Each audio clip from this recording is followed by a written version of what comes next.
Chapter 1. The Trail Camera. I've been hunting the same stretch of woods in northern Michigan for 12 years. Same property, same deer stands, same trails I could walk in the dark by memory. I know those woods, the way you only know a place after a decade of quiet mornings in it, the way the light comes through the ridge at sunrise, which trails the deer prefer after a hard frost, where the creek bends north toward the old logging road. I am not someone who gets unnerved in those woods. I am telling you this so you understand that what I found on my trail cameras last November was not something I could explain away. I run 6 trail cameras on the property. Standard setup, motion activated, takes a burst of 3 photos whenever something moves through the frame. Timestamps every shot. I check them every 2 weeks, pull the SD cards, go through the images on my laptop. Mostly deer, sometimes a fox, a raccoon, a turkey, occasionally a coyote. After 12 years, I know exactly what the camera should be showing me and what they shouldn't. Camera 4 is positioned on the north ridge, covering a game trail that runs along a limestone outcropping about 1.5 miles from the main road. I positioned it there 8 years ago because the trail showed heavy deer traffic. It has never shown me anything unusual until November, when I pulled the SD card from camera 4 and went through the images. The first 340 photos were normal. Deer, a coyote, a turkey with her chicks from back in September. Then in a burst of 3 photos taken at 2:14 a.m. on November 8th, I found something that made me set my coffee down and look at the screen for a long time. The first photo showed the game trail, empty, normal. The second photo, taken 2 seconds later, showed a figure standing in the middle of the trail. Not an animal. A person, standing completely still, facing the camera, close enough that the flash had caught them clearly. They were wearing dark clothing with no reflective gear, no hunter orange, nothing that should have been out there at 2 a.m. They were just standing on the trail, looking directly at the camera as if they knew exactly where it was. The third photo, taken 2 seconds after the second, showed the trail empty again. In 2 seconds, they had simply disappeared. I went back out to camera 4 the next day and looked at the trail carefully. No footprints in the mud on either side of the stone outcropping. The limestone itself doesn't hold prints, but the mud on both approaches does, and there was nothing. Whatever had been on that trail at 2:14 a.m. had not walked in from either direction and had not walked out. I pulled all 6 cameras the following week and ended my season early for the first time in 12 years. I told my wife it had been a slow year for deer. I haven't been back to the North Ridge since. The SD card from camera 4 is still in my truck.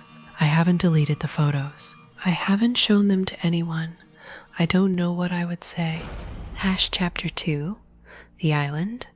The fishing cabin on the island belonged to my grandfather, and then to my father, and now technically to me, though I haven't been back since the summer 3 years ago, when I went alone for the first time. The island is small, maybe 6 acres on a lake in the Upper Peninsula of Michigan, accessible only by the aluminum boat we kept chained to a tree on the mainland shore. No electricity, no running water, no cell signal. My grandfather built the cabin in the 1960s, and it had been in the family for 60 years without incident.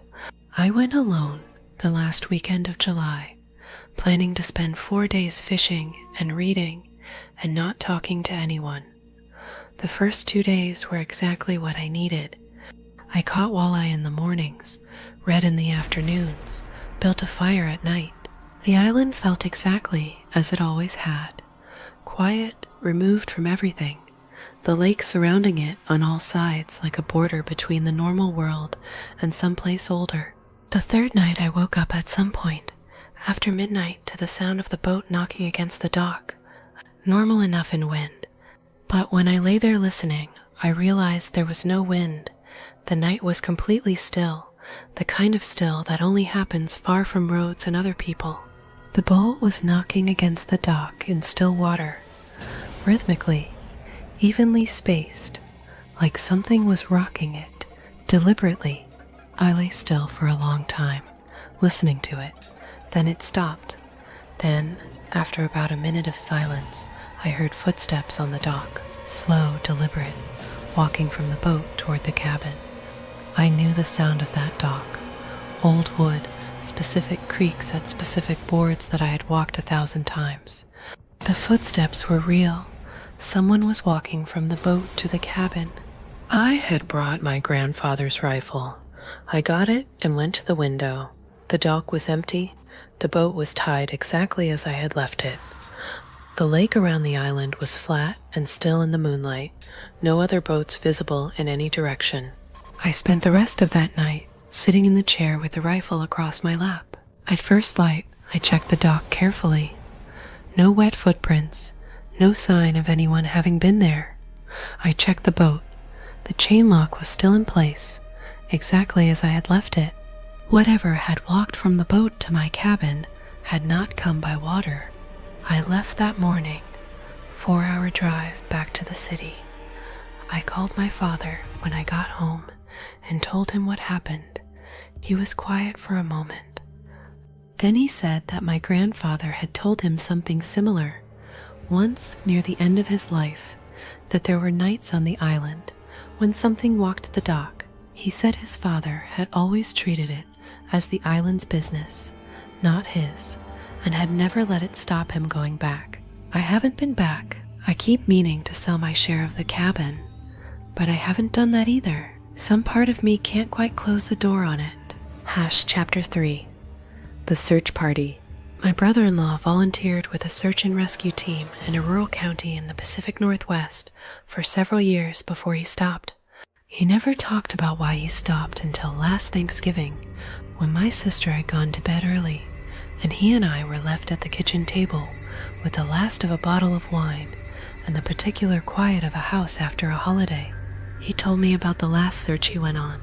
A 7-year-old girl had gone missing from a campsite in late August.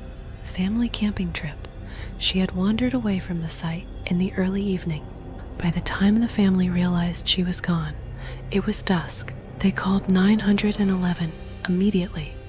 By full dark, a search team was assembled, including my brother-in-law. He was assigned to a sector about 2 miles northeast of the campsite, working with a partner through dense second-growth timber. Standard grid search, headlamps, calling her name at intervals, looking for any sign of passage through the undergrowth. They had been searching for about 3 hours when his partner stopped and grabbed his arm. There was a figure standing about 30 yards ahead of them in the beam of their headlamps. Small, the right size for a 7-year-old child, standing completely still between 2 trees, facing them. His partner called the girl's name.